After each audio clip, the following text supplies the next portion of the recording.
Frankie Boyle!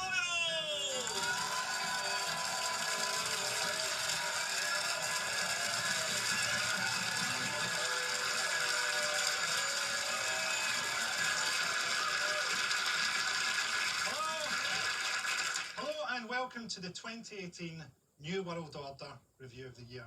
After a year of war, political difference and uncertainty, let's try to concentrate on the positives.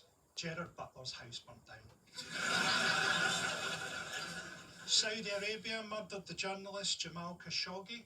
Britain was really annoyed about that. We sent them a very sternly worded arms invoice. To be fair to Saudi Arabia, they are modernising. Next year they're going to start doing all their beheadings by chainsaw. We had a royal wedding this year. Apparently Meghan Markle appeared in an episode of CSI. I think as research for her own eventual murder. If you watch Elton John during the ceremony, he's mentally rewriting Crocodile Rock to be a bit of helicopter crash. Jeremy Corbyn had to fend off accusations that he'd laid a wreath on the graves of some Palestinian terrorists. And he quite rightly said, look, just because I was in a place where some terrorists were buried doesn't mean that I support terrorism. I think that's fair enough. I've been to Highgate Cemetery, where Karl Marx is buried. Doesn't make me a Marxist. I only go there to wank on George Eliot's tombstone. In a year of increasing political polarisation, it was difficult to remember sometimes that the Lib Dems still actually exist. Lib Dem is niche, isn't it? It's almost like a perversion. The difference between a Lib Dem meeting and a wife-swapping party is that a wife-swapping party generally involves at least 4 people. I think the man of the year was Dominic Raab, a guy who resigned because he couldn't agree to a deal that he himself had negotiated. Dominic Raab could be outmanoeuvred by a statue of Stephen Hawking.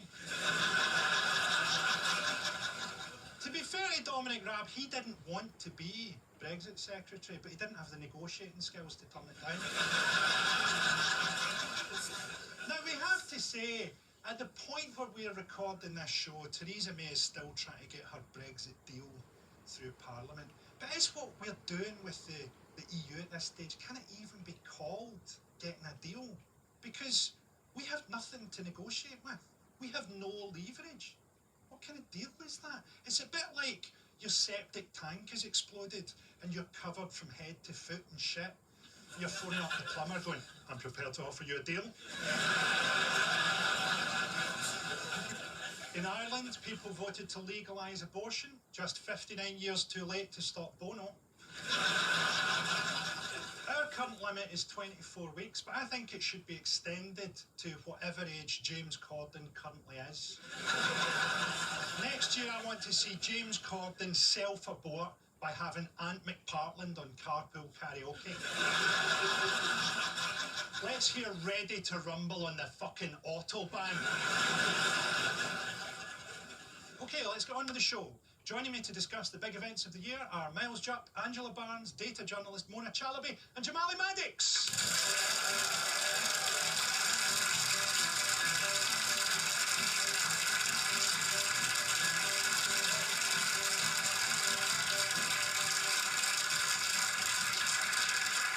Thanks for joining us. You've had a good year? It's been marvellous, yeah. I mean, topped off, obviously, by your festive cheer, Frankie. What was your favourite moment of the year, Miles? I'm slightly obsessed with Elon Musk.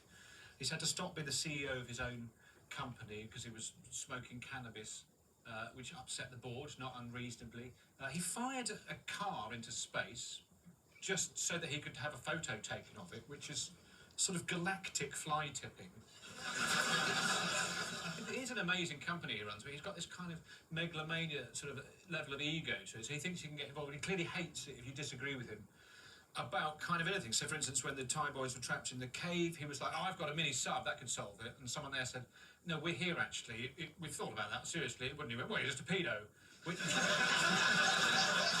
is not the same as saying, well, can we have a second opinion or whatever. He's just... I think maybe his ultimate legacy is to make Richard Branson seem less of a cunt. What about you, Angela? My favourite news story of this year is that clowns are on the decline. And apparently there are only 100 registered clowns left in this country. Clowns aren't fashionable anymore. Now, if you're going to be caked in makeup and hanging out with people much younger than you, you'd better be Johnny Depp. That's... I think now, if that's gone, there's only really 2 or 3 great paedophile jobs left. I mean, down to pretty much scoutmaster and PE teacher, aren't you? BBC presenter.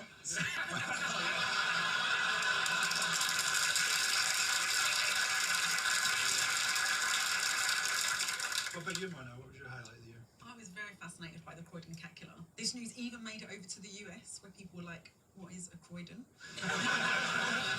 What was the ultimate explanation? They said it was a mostly fox. foxes, yeah.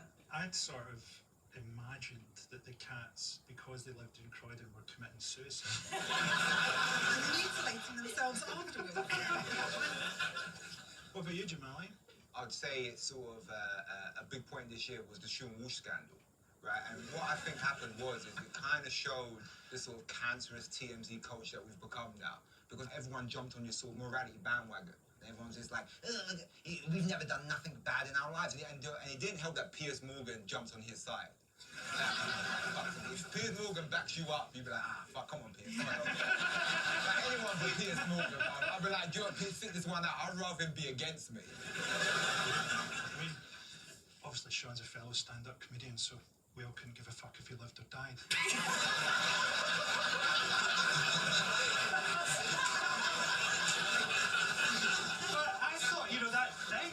That's just that thing that happens on Strictly, isn't it? That's like, he's not the first person to have done that. They call it the curse of Strictly. It's one of the better curses to have, isn't it? It's like you shag a dancer. It's not like getting strangled by a monk. Oh, damn you, Satan! Now, tonight I'll be making a statement that sums up my view of the year. And that statement is 2018, the year when Aretha Franklin had a better year than you.